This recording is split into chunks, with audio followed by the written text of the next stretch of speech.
Today, I'm going to show you how to make a multi-blend edit.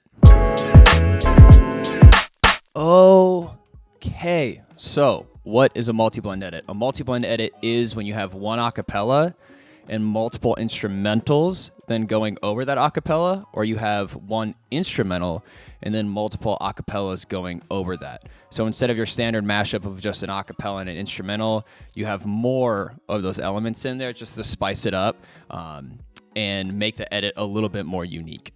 So I personally prefer these multi-blend edits, and I think they just sound better in a live setting as well. But I will give you guys a preview of what we are working with here today. It was a mashup I originally did with Cardi B, and then Snap Yo Fingers, Lil Jon, but then I added some other elements in there. So let me just skip ahead a bit here. Yo, this is how it goes down. Hey, snap your fingers, do you still?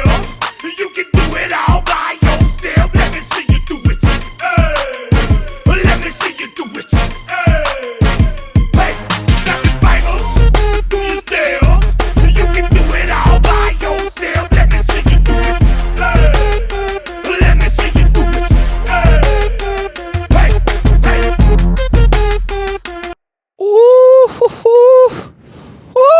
All right, so I'll just start from the top going down. It's really not a very complicated edit to make. It just takes a lot of organization and patience when you're trying to figure out what instrumentals will go well with the acapellas. It's just more of a trial and error process. And then once you figure that out, putting it together is pretty easy. So what I did when I was first putting it together was I just went in Serato and I did the double channel mode. And I pretty much just had the acapella running on a loop. And I just started dragging instrumentals in there until I found one that was good.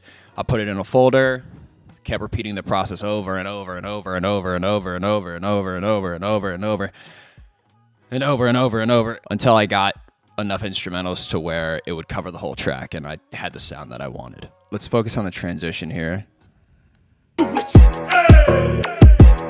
snap your fingers, then rock with it. So let me just take out the acapella here so you guys can hear what I'm doing.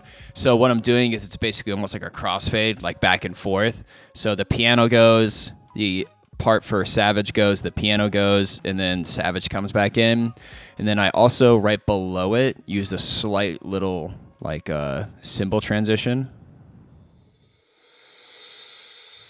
Just the slightest bit, just pushing it into the background, just to help with the transition. And that was the first transition, pretty simple. I like doing those sort of sudden crossfades or putting the two instrumentals over top of each other in a segue format.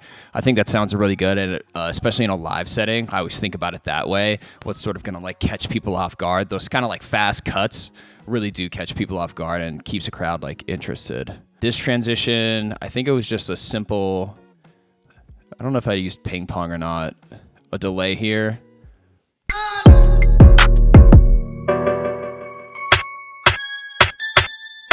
Yeah, so I just use a delay here. And then I ended up chopping up the original sample right here, this first note, put it down here, and then what I did was I made a reverse sweep of it. So what I did was I just dragged the instrumental over here, chopped the section that I wanted, and I just doused it with reverb. And then I froze it, flattened it, reversed it, so that it would then create this reverse sweep effect.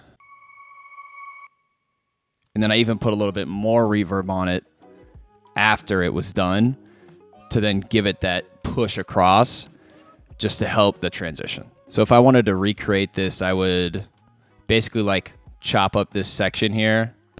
I would make it its own thing. Then I'd put a reverb on it, and then I would just crank the decay time and the dry wet all the way up. And then from there, it sounds like this.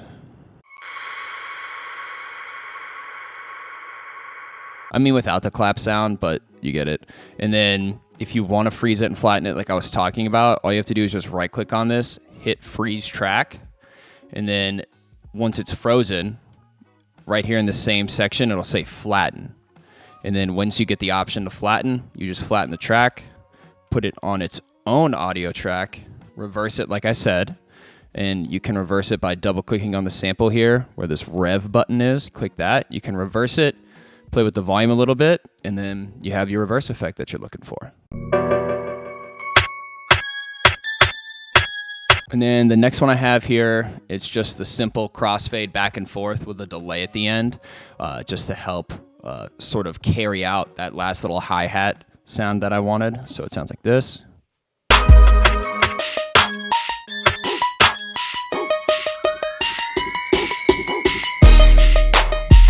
The juju part sounds like this.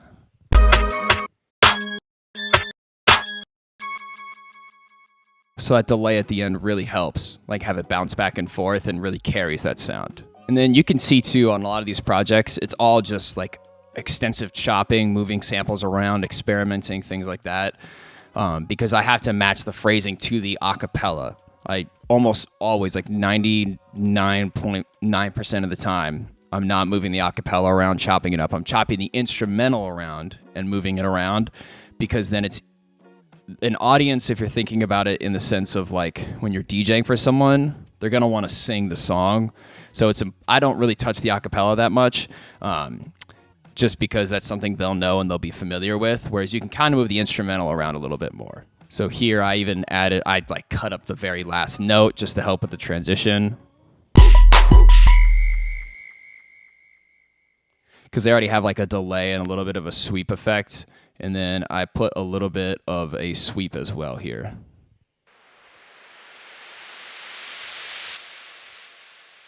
So altogether, it sounds like this.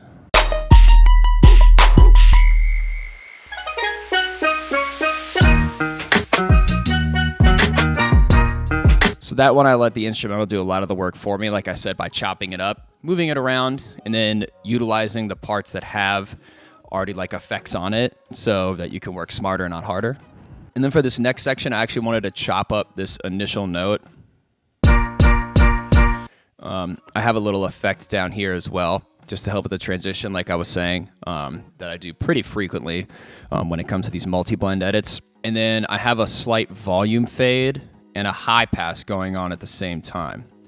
So here I have a high pass filter going on, kind of reducing the sound and taking out the low end of this like kick and steel drum combo that's going on currently in PIMP.